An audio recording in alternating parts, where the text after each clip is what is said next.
Hey, what's going on, guys? What's happening YouTube? You guys have tuned into Rules for Rebels, and today we're going to be covering an article about Amazon merch and frivolous trademark feuds going on Amazon with Amazon merch sellers. The article comes from Bloomberg, came out on December 12th, and it's titled, On Amazon, T-shirts with slogans expose frivolous trademark feud. Now, for the past 6 months, I really haven't been that active on Amazon merch. I still do a little bit of Redbubble. I have my own print-on-demand Shopify store. But Amazon kind of pissed me off. About a year ago, I was doing T-shirts about something that's like not trademarked, not copyrighted, completely. I know open source isn't a word for trademarks, but essentially something that is free from any trademarks or copyrights. And there's a seller out there who started coming after me, and they started getting my shirts taken down. Now, in reality, in the court of law, no judge would have ever sided with them. My T-shirts don't infringe on their design, don't cause confusion with brands, anything like that. I actually even have my own trademark. But on Amazon, because Amazon is, I believe the term is a seller of record, basically Amazon wants to cover their own butt. They want to cover their own ass. So if there's anything even remotely questionable, Amazon is just going to take down shirts. And kind of an example of this, like the way that trademarks work, you have to trademark items for a certain category. So let's say, for example, I wanted to start a spice company and it was going to be called like Fireman Spices. If another company out there started a company that did like blacktop seal coating and they wanted to be Fireman Seal Coating, they could do that, right? Because there's no chance of Fireman Seal Coating being confused with Fireman Spices, right? So trademarks are basically supposed to protect a brand. They're not supposed to protect words or ideas. And if somebody else using that word or that name won't cause confusion, it's not a trademark issue. However, on Amazon, because again, Amazon's seller of record, they want to cover their own ass. If a word like appears in a trademark period, a lot of times Amazon will just take shirts down. And so an example of this would be like the Fireman Spices thing. Like if I were to go on trademarkia.com or USPTO and search Fireman Spices, and there's a company who has trademarked Fireman Spices. If I make a T-shirt that's like, firemen have long hoses or something like that, just the fact that the word fireman appears in a trademark search, like, it seems like Amazon will pull stuff down for crazy reasons. You also have people like trying to lock down words. I put up like I said, I've taken about 6 months off of Amazon merch. I recently came back and I went on a little tear the past couple days uploading some T-shirts. And I'm getting more rejections than I've ever had before, and it's for like really trivial shit. And so I've actually been being careful, and I put up a shirt this morning that said, Christmas sucks, something about reindeers. And I didn't even bother trademark searching anything, because I thought that was a pretty benign, not only T-shirt, but like even the title, bullet points, description I put up, there was nothing that would have made me think that I even needed to check for trademarks. And it got rejected. And to be honest, I still can't even figure out why they rejected it. And I've been hearing this more and more. I don't really follow like the Merch by Amazon or Amazon Merch subreddits as much anymore. But occasionally when something comes up on my feed, it's people, either complaining about takedowns or shirts being rejected. So I heard about this article the other day. I figured we'd cover it. I haven't read it myself yet, so this will be my first time reading through. So let's give it a read, see what this is all about. It starts with a growing number of sellers on Amazon.com Inc.'s platforms are finding how painful it can be when Amazon's absolute power over their small business meets a bureaucratic U.S. government system not built for the 21st century. The issue involves trademarks filed with the U.S. Patent and Trademark Office, a federal agency meant to ensure brands big and small can protect their intellectual property. The office processes hundreds of thousands of trademark applications a year, and experts at a hearing this month warned Congress that spurious trademarks have overwhelmed the system. Some sellers on Amazon's platform say competitors are exploiting weaknesses in the PTO system to register trademarks that can then be used to force rival sellers to remove merchandise from Amazon's marketplace, even if those trademarks would not likely survive scrutiny in court. And that's what I just said, right? Like, the purpose is not to let somebody lock down the word baseball so nobody else can, God forbid, utter the word baseball. The purpose is to protect, like, if I have a shirt that's like Jim's baseball gear and somebody else tries to start a brand called like Jim's baseball gear with two M's or something. Like, basically somebody who's trying to like confuse brands. But again, trademarks aren't meant to let somebody lock down an entire word or niche. The disputes surround Merch by Amazon, a service that lets Amazon sellers upload designs to put on T-shirts and other products. When a customer places an order on Amazon, Amazon will print and ship it out while paying the seller a royalty. Just as the latest example of the difficulty that Amazon, the largest online retailer, faces in policing content sold by third parties on its marketplace. Interesting story about that. I don't know if you guys saw, maybe I'll do another video about this. Did you guys see the story where a third-party seller on Walmart.com was selling T-shirts with, it was either like Santa or a snow, either Santa or a snowman doing lines of cocaine, and it turned into like a big like PR thing, and Walmart took it down, but like everyone's like jumping on Walmart about this. There was a similar incident a few years ago, and that's kind of why Amazon is so strict. But somebody had basically like a bot or an algorithm set up. And you remember those shirts like Keep Calm and Carry On, Keep Calm and Smoke Weed, Keep Calm and Ski, those type of shirts? The guy basically had a bot set up that would automatically fill in synonyms and then upload shirts. So, Keep Calm and put up a Christmas tree. Keep calm and play racquetball. Keep calm and do yoga. But there weren't any like negative keywords put into this. So like I think they were doing shirts like keep calm and stab on, keep calm and rape on. And obviously Amazon caught a bunch of PR flack for that, even though it was a third-party seller and not Amazon themselves. But it's things like this that force platforms to crack down on us. But that just made me think of the snowman one, because that was kind of a more recent story from the past couple days. Anyhow, the company has come under fire from large global brands for letting sellers hawk counterfeit products on its platform, an issue the policing trademarks helps address. But small sellers say the PTO is registering trademarks for commonly used terms that, man, this thing happens all the time. Start over. Commonly used for terms that don't deserve the protection. That, combined with Amazon's tendency to side with the trademark holder, is crushing them. Dave Kadoff, who runs a print-on-demand business in Orange County, California, said he first ran into the problem while selling T-shirts on Amazon that contained the phrase, "What's your superpower?" Kadoff says he has around 75 shirts that gave a specific profession along with the phrase, such as, "I'm a nurse, what's your superpower?" The problem arose when someone complained to Amazon that they owned the trademark to "What's your superpower?" for use on clothing. Kadoff received a notice from Amazon that his shirts violated a trademark, and Kadoff raced off to remove them from the site, afraid that if he got too many black marks, Amazon would ban his business completely. He estimates taking the shirts down cost him thousands of dollars. Now, that's kind of why I got off Amazon as well. I ran into a similar issue of this. I was making, I would say, $1,000 to $1,200 a month consistently, month after month, for about a year.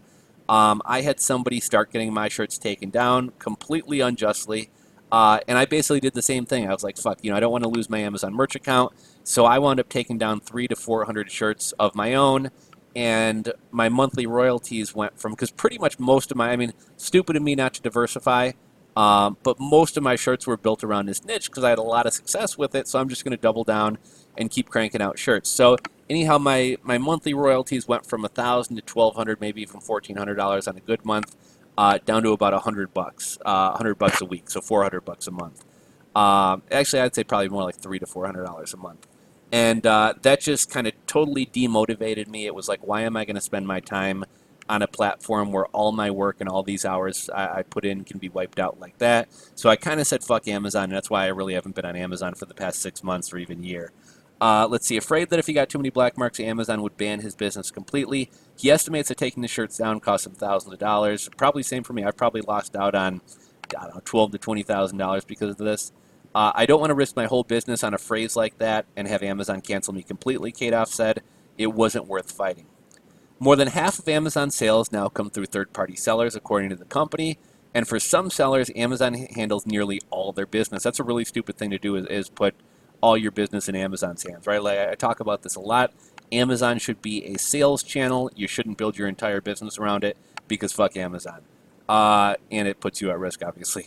That's given the company as much power over some small businesses as would normally be found in a government regulator.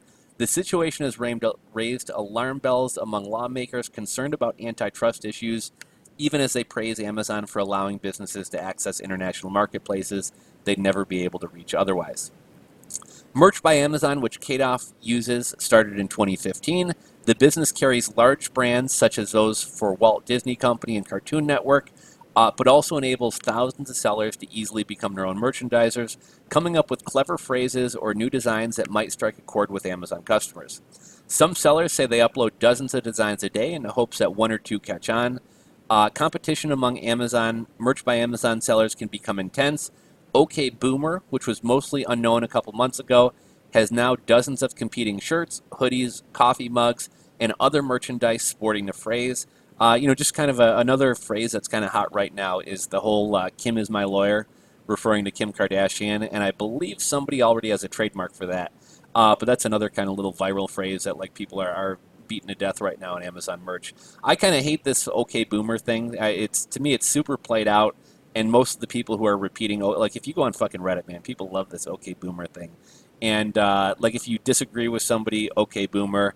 If you're for personal responsibility, if you're not a socialist, OK Boomer. OK Boomer seems to be not only played out and boring and uncreative, but it seems to be like the rallying cry of people who are losing at life. So don't say OK Boomer. It's people who are losing at life say OK Boomer. Moving on, if a competitor can win a trademark for a phrase and sends Amazon a notice, the company removes the product by other sellers who use it. Even if the sellers say the phrase has been in widespread use for years, sellers can try to appeal the decision. Registered trademarks are presumed to be valid by law, so the owner of the mark has a leg up. And here's another thing about this too, one of the flaws in Amazon's system. It doesn't necessarily even have to come, like there really doesn't need to be any proof. Like I could set up a throwaway email address, email Amazon and be like, hey, that's my shirt. I sell it on this website. See? And even if I was selling it on Amazon 6 months before you, more likely than not, Amazon's going to take it down. And what Amazon tells you, Amazon won't really get in the middle of this dispute. Amazon will say, go resolve it with the seller. Well, you try to go email the seller because it's an unjust claim from the beginning, but you try to go email the seller and the email bounces back because they set up a throwaway email just to get the competition taken down. So it's a huge problem going on Amazon right now. Moving on, Amazon respects the intellectual property rights of others, including trademarks issued by the PTO. An Amazon spokeswoman said in a statement, we require third parties, including those that use merch by Amazon, to do the same.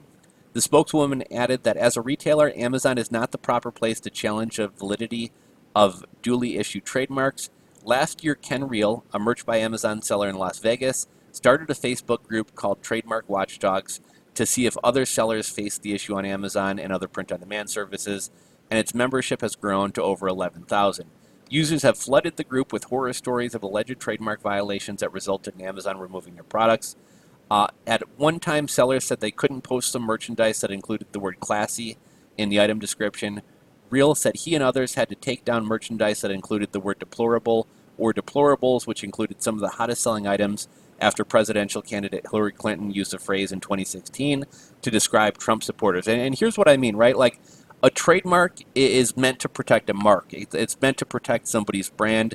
It's not meant to lock down the word classy. So essentially, nobody can use the word classy. If I were to, even outside of Amazon merch, if I were to create like a valet tray, right? Like, you guys know like a valet tray that sits on the side of your bed that you put your keys in. Maybe you throw a joint in there. You put your pocket change, your wallet. I couldn't say this classy valet tray looks great on your night table because the word classy has been entirely locked down. And this, again, this isn't the purpose of what trademarks are supposed to be used for. Article goes on to say, it's ridiculous. Even if the guy is wrong, all he has to do is outlast you. If you take him to court, Reel said. Amazon's near automatic enforcement of trademark claims isn't how the system works in most settings. Even if the PTO grants a trademark application, it's up to the trademark owner to police it by issuing cease and desist letters and taking violators to court. The court can then decide whether the trademark infringement is likely to confuse customers about the product source.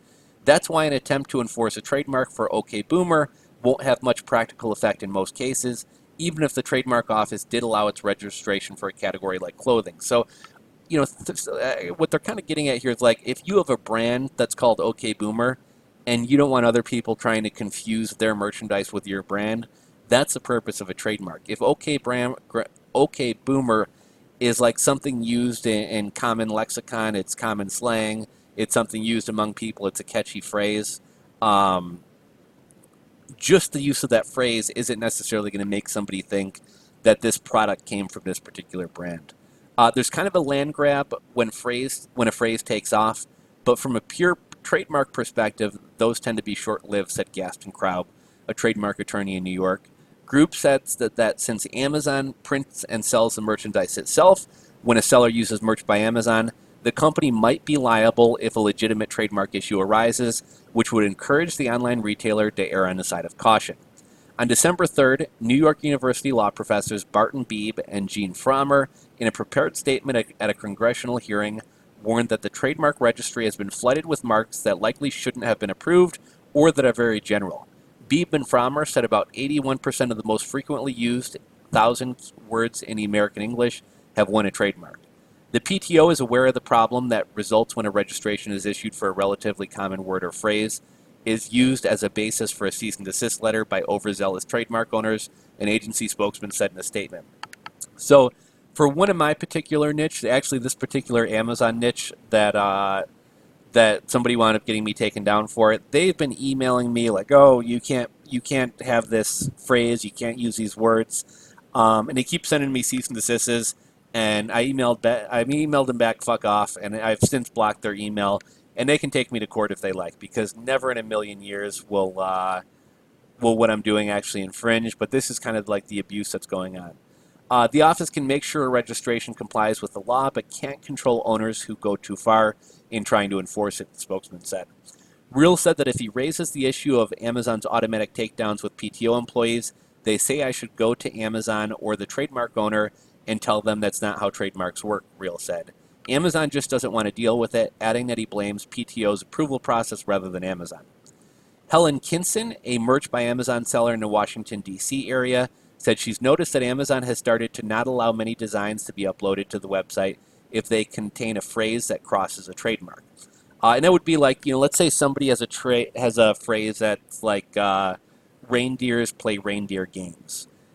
Even though that phrase is very specific, I might not be able to use the word reindeer, period, or I might not be able to use the word reindeer games, even though the trademark is for like a longer tail keyword that maybe just contains one of those words.